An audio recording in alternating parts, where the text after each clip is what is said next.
परिस्थितियों में घबरा जाए वो लोग पुरुष नहीं है।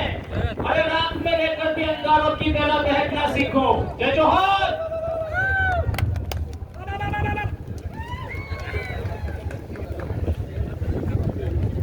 सभी साथियों को जय जोहर। आज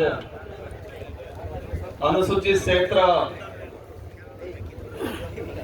के अंदर संवैधानिक आधारों आरक्षण को लेके अनुसूचित क्षेत्र आरक्षण मोर्चा के बैनर तले इस कार्यक्रम में सबसे पहले तो मैं इस मंच पे हमारे जो महापुरुषों की जो प्रतिमा लगी है, इन महापुरुषों को नमन करना चाहूंगा। और साथ ही इतने गर्मी में भी बारिश के सीजन से पहले जो तूफान आता है, ऐसा तूफान अभी से आना शुरू हो गया। और इतनी गर्मी है, शादियों का सीजन है, इसके बावजूद भी उदयपुर जिले के सामाजिक विंगों के पदाधिकारियों ने, समुदाय के हित में काम करने वाले कार्यकर्ताओं ने इस कार्यक्रम को सफल बनाया है। उसके लिए इस कार्यक्रम को सफल बनाने वाले सारे पदाधिकारी कार्यकर्ताओं को मेरी ओर से तहे दिल से धन्यवाद देना चाहूंगा। साथियों, लगभग शायद मेरी जानकारी में जो है कि 12 बजे से वक्तव्य शुरू हुए। सभी वक्ताओं ने अपने अपने विचार रखे।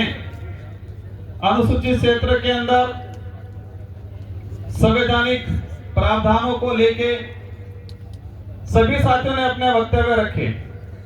आप सबने बड़े तसल्ली से, शांतिपूर्वक ढंग से एक अनुशासित संगठन के रूप में, अनुशासित व्यक्ति के रूप में सभी साथियों का जो वक्तव्य सुना, उसके लिए तहे दिल से धन्यवाद देना चाहूंगा।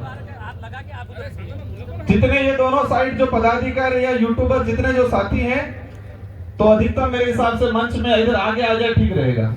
जो पत्रकार साथी हैं और जो यूट्यूबर कुछ जो भी हैं, वो छोड़ के बाकी साथी आगे आ जाए ठीक रहेगा, क्योंकि कार्यक्रम समापन की ओर है। अपने साथ कुछ वक्ता रहे हैं। ये जो आरक्षण मोर्चा बना, आजादी के बाद से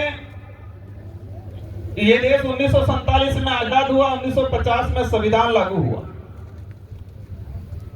और 1995 तक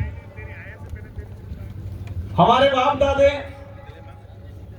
नौकरी से अनभिज्ञ थे, आरक्षण से अनभिज्ञ थे कि आरक्षण क्या होता है। कई जनों को ध्यान में नहीं था। जो शहरी इलाके में थोड़ा बहुत पड़ गया है, वो आरक्षण के बारे में जानता था। सिर्फ जानता था कि एसटी, एससी या ओबीसी को आरक्षण मिलता है, लेकिन कितना मिलता है, कैसे मिलता है, किस प्रावधान के तहत मिलता है, वो जानकारी नहीं थी उस समय।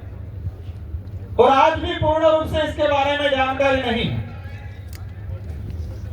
1995 के बाद से कई सामाजिक संगठनों ने आरक्षण को लेकर लड़ाइयां लड़ी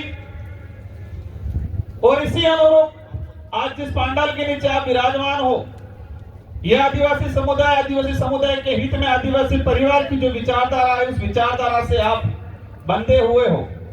और इस विचारधारा ने 2015-16 से अनुसूचित क्षेत्र के अंदर संवैधानिक प्रावधानों को लेकर लड़ाई लड़ना शुरू किया। तो आरक्षण का जो इतिहास है, देश लेवल पे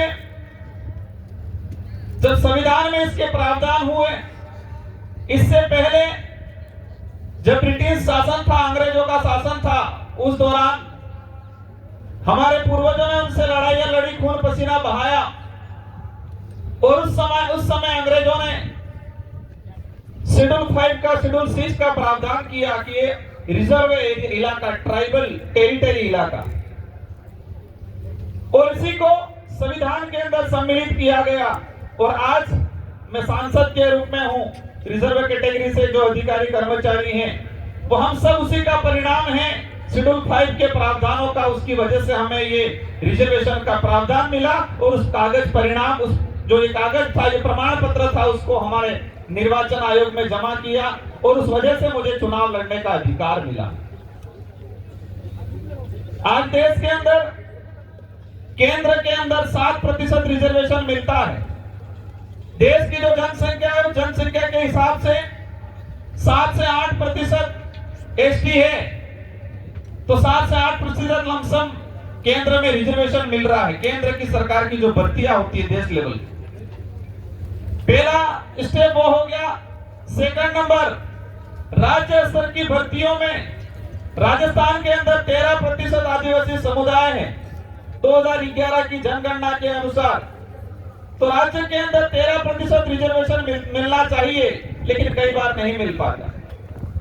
तीसरे नंबर पे हमारा शेड्यूल एरिया, और शेड्यूल एरिया के अंदर 45% रिजर्वेशन का प्रावधान, मतलब 100 नौकरियां में निकलती हैं तो 100 में से 45 नौकरी शेड्यूल ट्राइब को मिलने का प्रावधान अनुसूचित क्षेत्र में। तो आरक्षण के 3 स्टेप हो गए। केंद्र सरकार का राज्य स्तर पे 13% और शेड्यूल एरिया पे 45%। अब होता क्या है, सरकार आरक्षण देना नहीं चाहती, लेकिन आरक्षित वर्ग को आपस में लड़ाना जरूर चाहती है। और लड़ाया इसलिए जाता है राजनीति के लिए। झंडेवाला भाई 2 मिनट रुक जाना, 2 मिनट झंडेवाला, 5 मिनट रुक जाओ। सुप्रीम कोर्ट का जजमेंट आया और सुप्रीम कोर्ट के जजमेंट में यह कहा गया कि आरक्षण के अंदर कैटेगरी की जाएगी, मतलब संथाल अलग, भील अलग, गोंड अलग, सहरिया अलग, मीणा अलग, दानका अलग, गरासिया अलग। और सरकार ने उनके आईटी सेल के माध्यम से देश लेवल पे प्रचार किया और आपस में लड़ाने लगे। मध्य प्रदेश में कहने लगे संथाल को, गोंड को कि तुम्हारा आरक्षण भील खा गया। हमारे गरासिया को बोलने लगे तुम्हारा आरक्षण भील खा गया। भीलों को कहने लगे तुम्हारा आरक्षण मीणा खा गया। सहरिया को कहने लगे तुम्हारा आरक्षण भील और मीणा खा गया। आदिवासी समुदाय जब आरक्षण को समझने लगा कि संवैधानिक आरक्षण कितना है, कितना मिलना चाहिए, कितना अन्याय हो रहा है, जब ये समझने लगा तो उन्होंने आपस में लड़ाने की पॉलिसी कर दी। तो ये आज जो कारवा है हमारा अनुसूचित क्षेत्र आरक्षण मोर्चा, पहले हमने बांसवाड़ा में, सेकंड नंबर प्रतापगढ़ में, और आज तीसरे नंबर पे आज उदयपुर के पदाधिकारी ने आयोजन कराया। सुप्रीम कोर्ट का जजमेंट आया। राजस्थान के अंदर, केंद्र के अंदर बीजेपी की सरकार है और उस सरकार को डबल इंजन की सरकार के रूप में वो खुद दावा करते हैं। मतलब डबल इंजन मतलब डबल पावर। और यही उनके पदाधिकारी गांवों में, शहरों में रैलियां निकालने लगे और कहने लगे कि आरक्षण मिलना चाहिए। उन्होंने कमेटी बनाई, बीच में सारे मिक्स होकर रैलियां निकाल रखी। जिसकी डबल इंजन की सरकार है उनके ही पदाधिकारी यहां पर गुमराह करने लगे थे। और हमारा कारवा 2016 से चलता आ रहा है संवैधानिक अधिकारों की लड़ाई लड़ते हुए। तो हमारे समुदाय के सामाजिक संगठन के पदाधिकारियों ने मिलकर यह मंच बनाया और इस मंच बना के अनुसूचित क्षेत्र की वास्तविक हक अधिकार की लड़ाई को जनता तक पहुंचाना। और जो डबल इंजन की सरकार के जो नुमाइंदे जो नीचे लेवल पे घूमने वाले जो जनता को गुमराह कर रहे थे, आपस में लड़ाने का जो काम कर रहे थे, इन लोगों को मुंह बंद करने का काम किया इस मंच ने। तो मैंने कोशिश किया कि ये लड़ाई क्यों लड़ी जा रही है, आज हम एकत्रित क्यों हैं। अब हमारी लड़ाई किसी समुदाय से नहीं है, न जैन से है, न ब्राह्मण से है, न राजपूत से है, न मीणा से है, न सहरिया से है, न संथाल से है। हमारी लड़ाई किसी धर्म से भी नहीं है। हमारी लड़ाई कांग्रेस बीजेपी वाला थे कि पालियानी लड़ाई ये नहीं है हमारी। अब आप विचार कर रहे होंगे हमारी लड़ाई क्या है। हमारी लड़ाई संविधान के अंदर जो संवैधानिक प्रावधान है उसको धरातल पे लागू क्यों नहीं किया जा रहा है, वो लड़ाई है। अब लड़ाई है किससे? लड़ाई ये है संवैधानिक अधिकारों को लागू करना, ये लड़ाई है। और लड़ाई है किससे? जो इस काम में रोड़ा बन के खड़ा है उससे है। तो रोड़ा बन के कौन खड़ा है? वर्तमान सरकार किसकी है? कांग्रेस, बीजेपी की, और इससे पहले कांग्रेस की थी।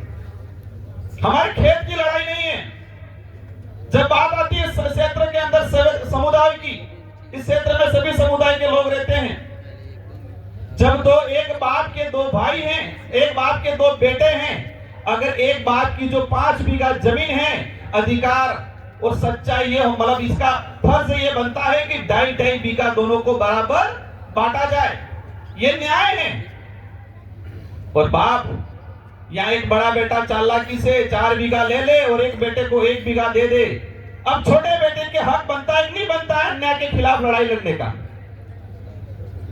वो सगा भाई है, लेकिन फिर भी उसका फर्ज है, उसका हक बनता है, उसका अधिकार है कि अन्याय के खिलाफ आवाज उठाना। वही चीज अनुसूचित क्षेत्र के अंदर हो रहा है। 75% अनुसूचित क्षेत्र के अंदर ट्राइबल समुदाय रहता है, आदिवासी समुदाय रहता है, 4 से 5% एससी समुदाय रहता है, ओबीसी रहता है, जनरल रहता है।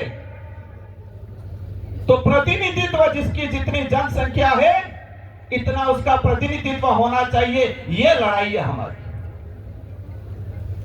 अब इस लड़ाई में अगर कोई दूसरे समुदाय वाला, कोई धर्म वाला, कोई पार्टी वाला बीच में आके खड़ा रहता है, हमारा विरोध करता है, इसका मतलब यह तय होता है कि वो शोषणकारी नीति वाला आदमी है, वो अन्याय करने वाला आदमी है और वो हमारा दुश्मन है।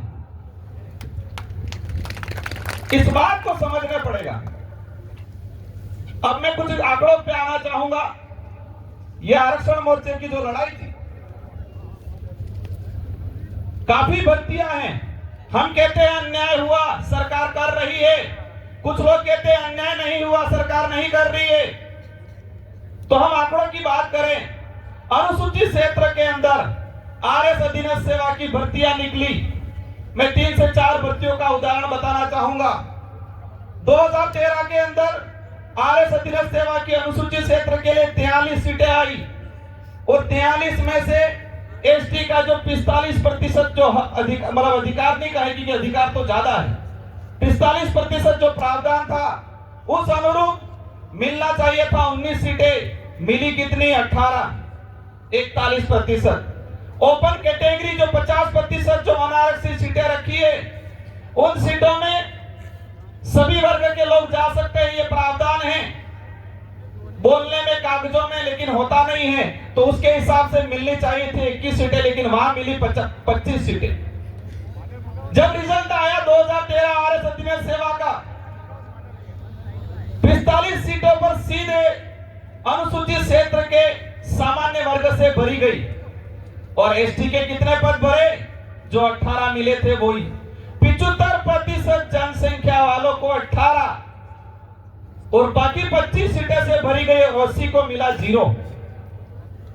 वही चीज 2016 के अंदर 29 सीटें आई, एसटी को मिली 12, सामान्य ओपन कैटेगरी की रही 17 और एक भी एसटी एससी कैटेगरी का सामान्य सीट पे इसका चयन नहीं हुआ। वही चीज 2018 के अंदर 49 सीटें आई, एसटी को मिली 42 सीटें, सॉरी एसटी को मिली 12 सीटें। कितने प्रतिशत? 32%। 2013-2016 का जो अधिसूचना है वो कह रही है 45%, लेकिन यहां पर कितना मिला? 32% और ओपन कैटेगरी की सीटें आई 25 सीटें। एसटी को मिली अनुसूचित क्षेत्र के अंदर 12 सीटें, ओपन कैटेगरी को मिली 25 सीटें। इस प्रकार तीनों भर्तियों के अंदर 109 सीटें आई, 109 में से 49 एसटी को और 67 सीटें ओपन कैटेगरी की रही। जब रिजल्ट आया, देखा एक भी आरक्षित वर्ग का बच्चा सामान्य सीट पे नहीं गया। अब जो ज्यादा डेढ़ होशियार है वो कहते हैं कि मेरिट में नहीं आया होगा, पढ़ा नहीं होगा, ज्यादा नंबर कम आए होंगे। मैंने सारी भर्तियों की स्टडी की, जो ओपन मेरिट फाइट कर रहा था, उस बच्चे को भी रिजर्व कैटेगरी में डाला गया। क्या ये अन्याय नहीं है? इस बात को दूसरे पार्टी वाले करते हैं और जब हम करते हैं कहते हैं कि ये लोग भड़काने आए हैं। ये लोग गुमराह कर रहे हैं। मैंने कई बार कहा है, एक सार्वजनिक मंच पे या एक ऑडिटोरियम के अंदर सारे पार्टियों के नेता एक मंच पे आए और ऑनलाइन डिबेट होनी चाहिए। इस अनुसूचित क्षेत्र की सारी जनता देखे, ऑनलाइन डिबेट होनी चाहिए, सारा मीडिया होना चाहिए और रिजर्वेशन पे बात होनी चाहिए, ताकि जनता को पता चले कि कौन सही है और कौन गलत है। ऐसे ही आज देश के अंदर स्थिति क्या हो रही है, देश के अंदर किस पहाड़ में कौन सा मिनरल है,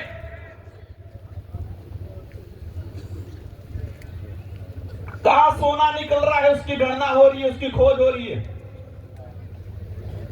कहां चांदी है, उसकी गणना हो रही है, उसकी खोज हो रही है। अंग्रेज भी हर 10 साल के अंदर जनगणना कराते थे। अंग्रेज भी हर 10 साल के अंदर जनगणना कराते थे। लेकिन इस आजाद भारत के अंदर जो वर्तमान सरकारें कहती हैं अमृत काल है, 2011 के बाद आज तक जनगणना नहीं हुई जातिगत जनगणना को लेके। अब जातिगत जनगणना नहीं होगी तो रिजर्वेशन का प्रावधान कैसे लागू होगा, सरकार की योजना कैसे बनेगी। लेकिन जातिगत जनगणना नहीं करानी। इस देश के अंदर अनेक धर्म रहते हैं, अनेक जातियां रहती है। जब राष्ट्र की बात आती है, इतिहास उठा के देख लो, सभी लोगों ने मिलकर लड़ाई लड़ी है और उसमें सबसे ज्यादा आगे आदिवासी समुदाय खड़ा रहा है। तो जातिगत जनगणना अगर सरकारों को सच में इस वंचित समुदाय को, आदिवासी, दलित, पिछड़े, ओबीसी को आरक्षण देना होने का अगर उनकी मंशा होती तो जातिगत जनगणना होनी चाहिए थी। लेकिन नहीं, धर्म की चटनी चटाने का काम करते और तब कहते हैं राजकुमार तो ऐसे बोलता है। अब राजकुमार को समझ में ऐसे आता है तो राजकुमार ऐसे ही बोलेगा। आज वही चीज, काफी चीजें हैं, मैं बोलूंगा 2 घंटे हो जाएंगे, लेकिन हमारे पुलिस वाले भाई बोले इसलिए पुलिस भर्ती को ही ले लेता हूं अपना। मैंने शुरुआत में कहा था, एक बाप के 2 बेटे हैं, अगर छोटे बेटे के साथ अन्याय होता है तो छोटे बेटे का हक बनता है उस अन्याय के खिलाफ लड़ाई लड़े। इसका मतलब ये नहीं है कि उस भाई का विरोधी है वो, ये नहीं है कि उस बाप का विरोधी है वो। इसका हक है कि अन्याय हुआ है तो उसके खिलाफ लड़ना है। उसका हक है 5 बीघा जमीन में से 2.5 बीघा उसका हक बनता है, वो लेना है, उसका अधिकार है, वो लड़ना पड़ेगा। और उस लड़ाई को अगर कहे वो दुश्मन, या उस लड़ाई को ये कहे कि वो बाप के खिलाफ गया, या उस लड़ाई को ये कहे कि उस भाई के खिलाफ गया, तो मेरी समझ में वो गलत नहीं है, वो न्याय है, वो न्याय के लिए लड़ रहा है। पुलिस विभाग की 2013 के अंदर अनुसूचित क्षेत्र में 929 पद आए। 45% के हिसाब से मिलने चाहिए थे 423 और मिले 414। ओपन कैटेगरी में 472 पद आए और उस ओपन कैटेगरी में एसटी एससी से एक तो 8 बच्चे जा पाए ओपन कैटेगरी में। वही 2016 के अंदर अनुसूचित क्षेत्र के अंदर 408 पद आए। मिलने चाहिए थे 45% के हिसाब से 183 पद, मिले 131 पद। कितने पदों का नुकसान हुआ? 51 पदों का। 45% के हिसाब से भी कितना प्रतिशत मिला हमको? 32% मिला। और ओपन कैटेगरी में 268 पद आए और 268 में से एसटी के मात्र जा पाए 19 बच्चे। वही चीज 2018 के अंदर 965 पद टोटल आए थे, इसमें से एसटी को मिले 283। कितना प्रतिशत मिला? 29% अनुसूचित क्षेत्र में। टोटल पद कितने आए थे? 965 और 965 में से एसटी को कितना मिला? 283। कितना प्रतिशत मिला? 29%। 45% की भी बात करें तो भी कितना मिला? 29%। और ओपन कैटेगरी के आए 619 पद। और ओपन कैटेगरी में एसटी के कितने बच्चे गए? 2 बच्चे मात्र। फिजिकल के अंदर दौड़ के अलग, हाइट के अलग, चेस्ट का अलग, 5 दरवाजे बना रखे। अगर 5 में से किसी एक दरवाजे में जनरल की मेरिट बहुत तक नंबर गई, एसटी की मेरिट 60 नंबर गई और एसटी का बच्चा 75 नंबर ला रहा है। कितना ला रहा है? 75 नंबर। जनरल की मेरिट कितनी गई है? 72 गई है और एसटी का बच्चा 75 ला रहा है। लेकिन उसने अगर चेस्ट में भी छूट ले ली, हाइट में भी किसी एक में भी छूट ले ली, तो उसको सीधा बाहर या एसटी में काउंट किया जा रहा है। क्या ये गलत नहीं है? ये अन्याय नहीं हो रहा है? क्या इस अन्याय के खिलाफ लड़ना गलत है? ये ऐसी कई चीजें हैं। और इसी प्रकार उस भर्ती के अंदर 3 भर्तियों का उदाहरण देखें, 45% के हिसाब से भी हमें नुकसान 214 पद नहीं मिले। और ओपन कैटेगरी मतलब कितने पद आए? 1359 पद। सरकारें चाहती है कि सभी समुदाय आपस में लड़ाए। सरकारें चाहती है तो न्याय कर सकती है, सभी को संवैधानिक आधार पर बराबर बांट सकती है, लेकिन नहीं करना है इन लोगों को। काफी चीजें हैं, समय काफी हो गया है। और बाध्यता की बात आए, उसमें अनुसूचित क्षेत्र के सभी वर्गों की बात आ जाती है। पिछले 3-4 सालों के अंदर बाध्यता कर रखी है 35 और 45-40 के आसपास। हर साल 50% पद खाली रह रहे हैं। और भजनलाल जी की सरकार ने अभी बीच में शायद दिसंबर महीने के अंदर एक लेटर जारी किया कार्मिक विभाग का कि 2 साल के बैकलॉग जो पद है उन पदों को सामान्य से भरा जाएगा। एक तरफ आप बाध्यता लगा रहे हो, बाध्यता लगा के रिजर्व कैटेगरी के एसटी एससी ओबीसी के बच्चों को रोक रहे हो, और दूसरी ओर आप बैकलॉग सीटें जो रही है एसटी एससी की, उन सीटों को सामान्य से भरा जा रहा है। और पेपर तो कितने लीक हो रहे हैं आपको पता ही है। कई तो थानेदार बन गए कपड़े पहन के, जोरदार चश्मा लगा के, बने नहीं बने? कई आरएस बन गए पेपर लीक करके, कई पीटीआई बन गए, कई सेकंड ग्रेड टीचर बन गए, बोर्ड पे ढंग से लिखना नहीं आता है। और आरएस, ये सारी भर्तियों के पेपर लीक होने से सारे जो मेहनत करने वाला गरीब घर का व्यक्ति, जो किसी भी समाज का, उसके साथ अन्याय हुआ है, और इस अन्याय की अगर लड़ाई लड़ते हैं तो क्या गलत है? साथियों, मैं ऑथेंटिक बात इसलिए बता रहा हूं कि हमें किसी से लड़ाई नहीं है, हमें जो अन्याय करने वाला है उससे लड़ाई है। अगर उसमें आदिवासी है तो उससे भी लड़ाई है, उसमें मन्नालाल जी, माननीय मन्नालाल जी है तो उनसे भी लड़ाई है हमारी, उसमें बाबूलाल जी है तो उनसे भी लड़ाई है, उसमें हमारा सगा भाई भी है, उससे भी लड़ाई है हमारी। है नहीं है लड़ाई? और सबसे पहले लड़ाई तो उनसे ही है। जब हमने 5वीं अनुसूची 6ठी अनुसूची की बात की, ये कहने लगे 5वीं पास और 6ठी पास। समय काफी हो गया है। मैं एक बात लास्ट के मेरा वक्तव्य समाप्त करना चाहूंगा। आज हाँ बिल्कुल, एक भाई, उस भाई की भावना को समझता हूं मैं। अनुसूचित क्षेत्र के अंदर हमको नहीं जोड़ा गया है, उस वजह से उनके साथ अन्याय हो रहा है। कहना कुछ बहुत कुछ था, लेकिन मैं यही कहना चाहूंगा, लिखित में मुझे दो, क्योंकि आज तक आपने मुझे लिखित में नहीं दिया। अनुसूचित क्षेत्र के अंदर 1981 के अंदर राजस्थान में अनुसूचित क्षेत्र के प्रावधान लागू हुए 1981 में।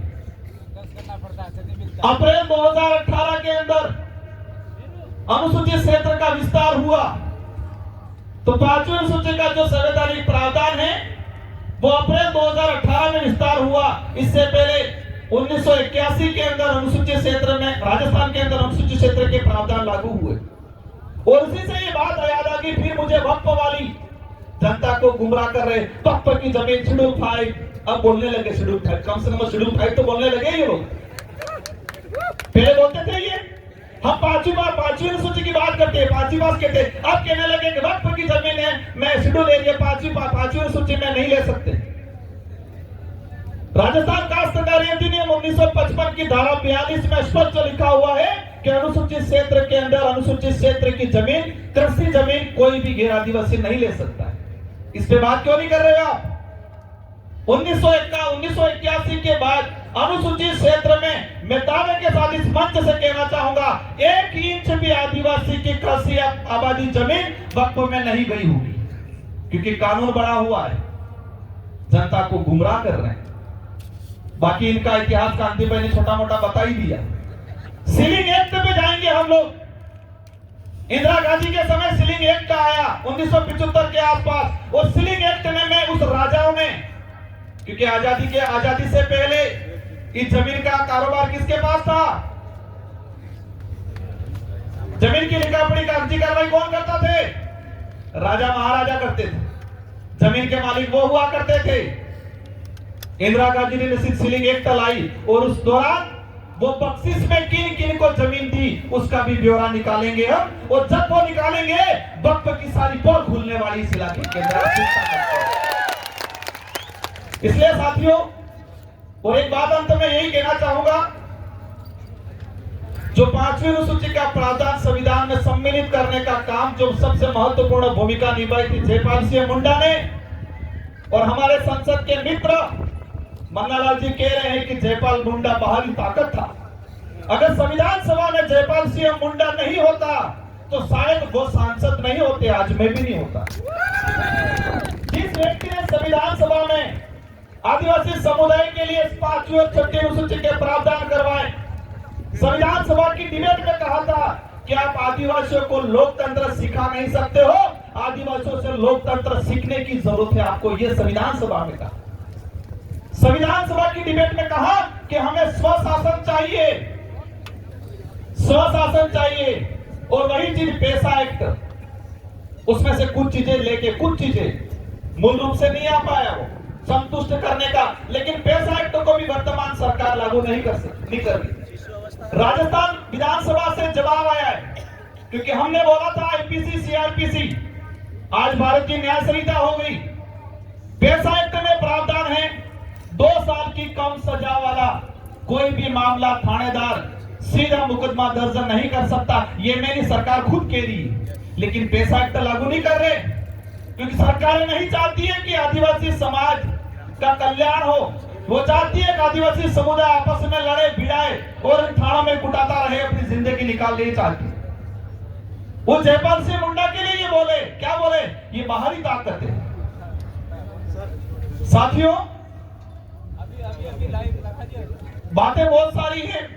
ये हम जिस रास्ते पे चले हैं उस रास्तों पे कांटे बिछे हुए हैं, लेकिन सच्चाई का रास्ता है वो। आने वाले आदिवासी समुदाय नहीं, देश का भविष्य तय करने वाला रास्ता है हमारा, इसलिए घबराना नहीं है। कई चीजें होगी, आप पे मुकदमे भी होंगे, आपको प्रताड़ित भी किया जाएगा, आपको डराया भी जाएगा, आरोप भी लगाए जाएंगे। टीएडी का बजट पिछली बार 1,500 करोड़ रुपया प्रावधान था बजट में, वर्तमान मंत्री ने 1 रुपया खर्च नहीं किया, 1 रुपया। और जब वहां फंसते हैं क्या कहते हैं? राजकुमार ने करोड़ों का मकान बना दिया, राजकुमार करोड़ों की गाड़ियां लेके घूमता है। राजकुमार स्कॉर्पियो में नहीं घूमेगा, साइकिल में घूमेगा क्या? वो सांसद बना, पहले विधायक रहा है 2 बार, तो मैं मकान नहीं बढ़ाऊंगा क्या? तुमने 1500 करोड़ 1,500 करोड़ रुपए में 1 रुपया खर्च नहीं किया। और देखना इस बजट में उन्होंने क्या किया, आदिवासी समुदाय को गुमराह करने के लिए क्या बजट में क्या प्रावधान किया। हमने 1750 करोड़ आदिवासी समुदाय के कल्याण के लिए दे रहे हैं करके घोषणा कर दी। बीजेपी के आईटी सेल से आदिवासी इलाके के अंदर प्रचार कर दिया कि सरकार ने 1750 करोड़ का प्रावधान किया। भाई 1500 करोड़ तो पिछले साल वाले जिसमें 1 रुपया खर्च नहीं किया, सिर्फ 250 करोड़ बढ़ाए और खुश कर दिया जनता को। अगर वो 1500 करोड़ खर्च हुए होते तो संवैधानिक जो प्रावधान है उस आधार पे 1500 करोड़ इस बार और मिलते, तो आदिवासी क्षेत्र में 3000 करोड़ रुपए का विकास होता। लेकिन वर्तमान में जो मंत्री हैं, वर्तमान में जो सरकार है, उनकी वजह से आज आदिवासी इलाके के अंदर स्कूलों में टीचर नहीं है, कमरे नहीं है, स्वास्थ्य सुविधा नहीं, और उनको धर्म की चटनी चटाने के अलावा कोई फुर्सत नहीं। इन्हें आपने देखा होगा, उन पे जब आरक्षण की बात करो, नौकरियों की बात करो, उनके स्वास्थ्य सुविधाओं की बात करो, तब ये सीधा धर्म पे लेके ले जाते। धर्म हमारा मुद्दा नहीं है, हमारा मुद्दा वो नहीं है। उस मुद्दे पे हमें कैसे क्या लड़ना वो हम लड़ते रहेंगे। क्योंकि कहा जाता है कि सच्चाई को कितना भी दबा दिया जाओ, सच्चाई को कितनी भी दबा दो, हजारों साल भी वो पोंगरों काढ़े के काढ़े। तो तुम पाठ्यक्रम में, और एक बात देखना, हमने एजुकेशन की ओर भागे, हम नौकरियों की ओर भागे, तो नौकरियों की ओर भागने लगे तो ये निजीकरण करने लग गए। हम एजुकेशन की ओर भागने लगे, शिक्षा प्राप्त करने के लिए भागने लगे, तो ये आज एनसीईआरटी की किताबों में, राजस्थान माध्यमिक शिक्षा के पाठ्यक्रमों में पिछले 10 सालों के अंदर जो तार्किक चीजें थी, जो ऐतिहासिक चीजें थी, इन पाठ्यक्रमों से हटाने का काम किया है। मेरी बात को समझे होंगे आप? हमने शिक्षा की ओर अग्रसर करने का काम किया बच्चों को, तो पाठ्यक्रमों से वास्तविक इतिहास को हटाने का काम किया। पिछले 10 सालों के अंदर राजस्थान पाठ्यक्रम, एनसीईआरटी के पाठ्यक्रम में से कई चीजें सरकार ने हटा दी जो वास्तविक थी। नौकरियों की ओर भागने लगे, निजीकरण करने लग गए ये लोग। अब ये बात ये आती है, लड़ाई मेरी और आप अकेले की नहीं है, लड़ाई सबकी है। और ये लड़ाई सिर्फ आदिवासी समुदाय की नहीं है, ये लड़ाई सभी समुदाय की लड़ाई, हक सबका है। समय होने आ गया है, घंटी बजने वाली है। अभी सभी साथियों से अनुरोध, शायद कुछ वक्ता उनको सुनना है, और इसके बाद शांतिपूर्वक तरीके से, अनुशासित तरीके से महिला आगे रहेगी, बुजुर्ग पीछे रहेंगे, और नेता जितने भी हैं सभी आगे नहीं रहेंगे, सब बीच में अलग अलग रहेंगे। सारे नेता, सारे जनप्रतिनिधि वॉलंटियर की भूमिका निभाएंगे और शांतिपूर्वक तरीके से ज्ञापन देने जाएंगे। और ये लड़ाई शुरुआत हुई है, उस लड़ाई को अंजाम तक भी ले जाना है, और आने वाले समय में बड़ा आंदोलन करेंगे अनुसूचित क्षेत्र के अंदर। और ये सरकारें मुकदमों से, लाठियों से डराने का काम करती है, लेकिन उनको ये कहना है हमें इस मंच से, इतिहास उठा के देख लो, हमारे पूर्वज हल्दी घाटी में नहीं टिके थे, हल्दी घाटी से नहीं भागे थे, अंग्रेज राजा रजवाड़ों से नहीं डरे थे, तो आपके इनसे मुकदमों से डरने वाले नहीं है, आपके छोटे आरोपों से डरने वाले नहीं है, आपके छोटे धमकियों से डरने वाले नहीं है। आरक्षण की लड़ाई, संवैधानिक अधिकारों की लड़ाई अनुसूचित क्षेत्र के अंदर ये आरक्षण मोर्चा आदिवासी परिवार लड़ता रहेगा, मजबूती से लड़ेगा, और एक दिन अंजाम तक पहुंचेगा। इन्हीं शब्दों के साथ आप सबको धन्यवाद, आभार, जय जोहार, जय भील प्रदेश, जय संविधान। खूब खूब जोहार सांसद महोदय साहब।